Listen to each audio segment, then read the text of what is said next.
आज हम लोग डिस्कस करेंगे the capital needed in farming.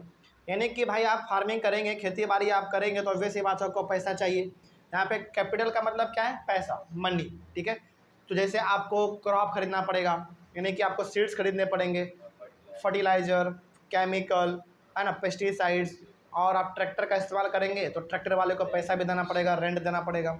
तो उन सब चीज़ों का हमारे पास पैसा कहाँ से आता है? पालमपुर में देखते हैं।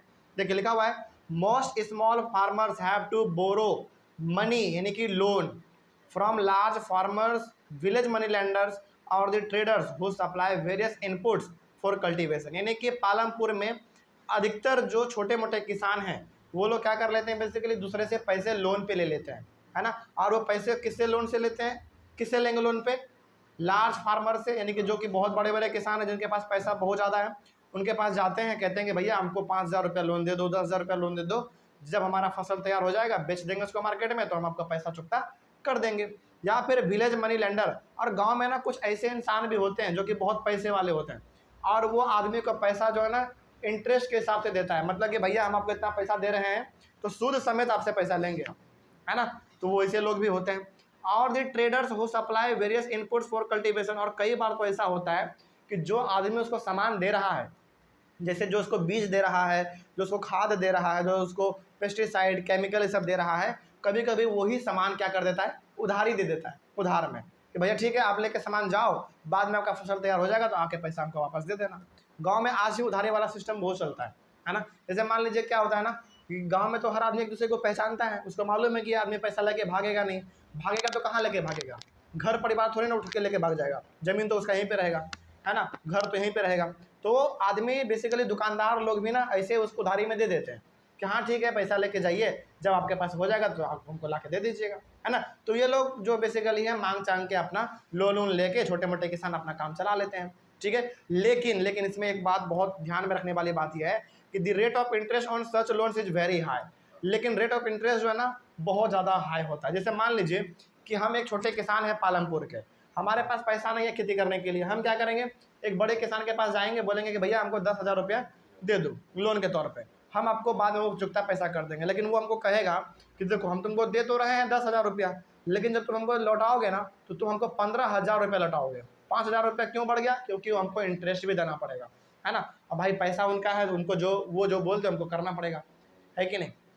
तो इंटरेस्ट जो है वो लोग बहुत ही ज़्यादा लेते हैं। हाँ, टाइम पे लोन आपको मिल जाता है गांव में, लेकिन इंटरेस्ट बहुत ज़्यादा आपको चुकता करना पड़ता है। और एक बात हम आपको यहाँ पे बताएं, देखिए ज़रा समझिएगा ध्यान से, गांव के 99% लोग लोन कहाँ से लेते हैं मालूम है? गांव के लोगों से ही लेते हैं। वो कभी भी बैंक नहीं जाना चाहते हैं, बैंक जाना ही नहीं चाहते हैं। वो मालूम है क्यों? क्योंकि बैंक से लोन लेने का मतलब है कि बहुत ज़्यादा कागज़ पत्तर का काम करना, लिखा पढ़ी का काम करना, जो कि आम किसान के पास उतना टाइम होता नहीं है। जैसे मान लीजिए एक पढ़ा लिखा किसान नहीं है, लेकिन उसको खेती करने के लिए 5 लाख रुपए की ज़रूरत है। एग्जाम्पल के तौर पे बस समझिए आप, एक ऐसा किसान है जिसके पास ज़मीन बहुत है, ज़मीन उसके पास बहुत है, लेकिन उसके पास पैसा ही नहीं है खेती करने के लिए, उसको चाहिए लोन 5 लाख रुपया। तो ऑब्वियस सी बात है वो सबसे पहले किसके पास जाएगा? जो गाँव में सबसे अमीर आदमी है उसके पास जाएगा। वो यदि वो दे दिया तो ठीक है, और वो लगभग दे देता है, लेकिन वो कभी भी बैंक के पास नहीं जाना चाहता है। मालूम है क्यों? क्योंकि पहली बात वो पढ़ा लिखा हुआ है नहीं, और दूसरा बात बैंक में जब भी आप लोन लेने के लिए जाओगे ना तो बहुत अलग अलग प्रकार का पेपर डॉक्यूमेंट मांगा जाता है ना, जो कि उतना आदमी को समझ आता नहीं है। तो वो लोग सोचता है कि इतना माथापैची करने से बढ़िया है कि गाँव के आदमी से ही ले लो। हाँ, थोड़ा सा इंटरेस्ट ज़्यादा देना पड़ेगा, क्या दिक्कत है, लेकिन पैसा टाइम पर मिल तो जा रहा है ना। तो लोग बेसिकली बैंक में जाने से बेहतर समझते हैं कि आदमी से ही लोन ले लो, काम चला लो अपना। ठीक है, आगे the medium and large farmers have their own savings from farming. लेकिन जो मीडियम और लार्ज फार्मर है ये लोन के लिए किसी के पास नहीं जाते हैं। क्यों नहीं जाते हैं लोन के लिए?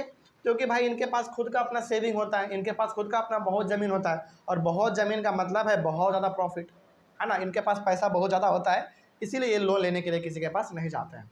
दस they are able to arrange for the capital needed, और ये अपना अरेंज जो है यानी कि ये अपना अरेंजमेंट पैसे का, कैपिटल का अपने खुद कर लेते हैं, इनको किसी के पास जाने की ज़रूरत नहीं पड़ती है। ठीक है, तो ये हो गया हमारा पैसों के बारे में कि आखिर पालमपुर के लोग पैसे का इंतजाम कैसे करते हैं। उसके बाद है हमारा sale of surplus farm products, यानी कि खेती करने के बाद इंसान जो अपना इस्तेमाल किया वो तो कर लिया, इस्तेमाल करने के बाद जो अनाज बच गया उसको ये लोग क्या करते हैं, मार्केट में जाके बेच देते हैं। उसी के बारे में हम लोग पढ़ेंगे आज। देखिए 2 पॉइंट है बेसिकली इसमें इंपॉर्टेंट लिखा हुआ है इसमें, farmers keep a part of the wheat for the families consumption and sell the surplus. यानी कि किसान, मान लीजिए कोई किसान है जिसने कि अपना गेहूं का खेती किया, ठीक है, और गेहूं का खेती किया तो वो सबसे पहले अपने घर के लिए उतना गेहूं रख लेगा जितना उसको ज़रूरत है, और जो बच गया उसको जाके मार्केट में बेच देगा, ठीक है, उससे उसको प्रॉफिट भी मिल जाएगा, उसके घर का ज़रूरत भी पूरा हो गया और उसका प्रॉफिट भी हो गया। तो इसके लिए और अच्छा बेहतर क्या हो सकता है ना। चलिए उसके बाद the traders at the market buy the wheat and sell it further to shopkeepers in the towns and cities. तो ये लोग कहाँ पे जाके बेचते हैं अपने अनाजों को, मार्केट में जाके बेचते हैं, और मार्केट में कुछ ट्रेडर बैठे हुए होते हैं खरीदने वाले कि हाँ भैया आप गांव से अपने सामान को लेकर आओ, हम आपके सामान को खरीद लेंगे, और फिर वही ट्रेडर आगे जाके किसको बेचते हैं, दुकानदार को बेचते हैं, वो भी महंगे महंगे दामों में, बड़े बड़े शहरों में जाके बेचते हैं। तो यहाँ पे किसान का भी काम निकल गया, ट्रेडर का भी काम निकल गया, और जो शहरों में, जो बड़े बड़े टाउन में शॉपकीपर हैं, दुकानदार हैं, उनका भी काम निकल गया, है ना। इस प्रकार से इनका काम मिला जुला के चल जाता है। यहाँ तक में कोई डाउट नहीं। चलिए अभी तक जो हम लोग पढ़ रहे थे, यानी कि यहाँ तक जो हमने बेसिकली पढ़ा ये था हमारा फार्मिंग के बारे में, कहाँ पे, पालमपुर में। अब लेकिन हम लोग पढ़ेंगे non farm activity in Palampur, यानी कि पालमपुर में फार्मिंग के अलावा भी बहुत सारे काम किए जाते हैं। वो काम कौन कौन सा है ये हम लोग अपने अगले वाले क्लास से शुरू करेंगे, यानी कि यहाँ से शुरू करेंगे, ठीक है। चलिए मिलते हैं अगले वाले क्लास में। Thank you very much.